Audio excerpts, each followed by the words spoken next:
First of all, I want to say thank you for everybody who came out tonight and everybody that supports the vision of Untours and the vision of Hal. I talked to Elizabeth last night and I asked her, I said, Elizabeth, what is everybody wearing? I said, are they going to have tuxes on or ballroom gowns? I know it's the Ungala, so maybe I don't know. So then I started thinking about previous conversations we had about Hal, and was he really concerned about what you wore more than what your heart had inside of it? Was he more interested in how much money it would make opposed to giving out things to help people and help organizations? So I said, I had a suit in the closet, then I had some jeans and a jacket on the other side. I said, I think Hal would pick up the jeans and the jacket, so here's Devon and Hal right now, right before you. Some of the work that we've been doing in Chester, we've been doing for about 16 years. 16 years, starting off in our teenage years, working, trying to build the community in Chester that the news don't usually tell people about. I get up every day, either I'm leaving the house and I'm working with kids at a daycare center, or I'm going to Zumba, sit down chair Zumba in the senior center. Yeah, they laugh at me there too. They got pictures of me doing it.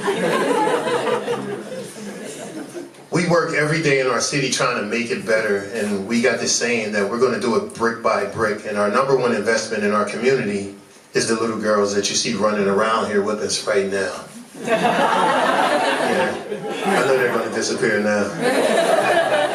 So we look at it as our obligation in our community, and when I say ours, I mean our partnership with Untours and with the Devon Foundation and with all of the people who've been working with us to build up Chester, is to invest in those who can't really invest in themselves. When I first heard about the Untours Foundation, and even Judy, I was hearing a whole lot of stuff about fair trade and grass-fed and socially conscious and sustainability plans and stuff like that, and I'm like, I don't think we have any of those things. But what we do have is heart. What we do have is passion. What we do have is the energy to build something that other people threw away. So I look at it as the same as the young lady who just spoke, when they take somebody else's scraps and they make it into something else. That's what Chester had turned to at one point in time. It was other people's scraps who left Chester and ran to the suburbs. And they left us with dilapidated buildings and leaking roofs and holes in the floors. But I envisioned it as a school for our kids and places where we could teach art at, and we could teach theater and dance, and we could see community members come out just enjoying themselves. So we took that piece of coal and we started polishing it off. And then a young lady named Elizabeth popped up. We were like, who's Elizabeth? She came and she was smiling and she was so open, and she was telling me about this man named Hal. Then I talked to some other people in our community, Kevin, who is Iron Man, and I talked to Cheryl, who has a cooking spot. She's a caterer, and she said, Hal is a good person. If you're connected to Hal in any kind of way, what you do will only grow and it will only succeed. So I opened my hand to Elizabeth, and we've been on this journey, and Elizabeth has been a force to be reckoned with when it comes to dancing side by side with us and building brick by brick.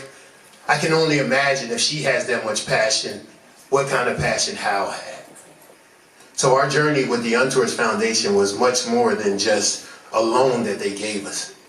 But this city that we have, this small city that they call Chester, it's just one city in the United States that has this same bad rap, this same bad stigma. And by investing in companies like this, the work that you do, you can see it right in front of you. Sometimes people want to count the way their investment works for them by counting the dollars that it makes. I'd rather people start thinking a little different and start counting their investments and seeing the impact that it makes in the kids and in the communities. Because if Chester and small cities around the country stop having crime, it'll stop spilling out into the other communities. And they'll be able to build something that people said couldn't happen. And I think one of the biggest investments is to make sure that the children can grow, they can learn, and they can blossom. And that's what we're giving when we partner with people like you and people like the Untours. Not me. We're giving girls like Essence a chance to blossom and to grow into something magnificent. The butterfly syndrome. That's our butterfly right there. So Hal's vision, although it was growing one way, every hand that it touched can take his vision a different way and in a different direction, and it can keep on growing. The investments going out, the investments coming in, that enables another entrepreneur to grow is what keeps on making Hal's dream keep growing more and more and more. I just wanted to say thank Elizabeth, Brian, Laura McKenna, her sister, and everybody who believed in this little black boy from Chester and some of the dreams that he had. I grew up in an arts family, and when they took arts out of our school, a lot of the kids didn't know what they were going to do with their stuff. Chester's been known for years for his basketball teams, but everybody don't have that sharp three-point shot. So that does that mean that the other children don't deserve that same shot? Investments like this create opportunity. It creates children that can be, I don't like using this word because too many people use it, upstanding citizens.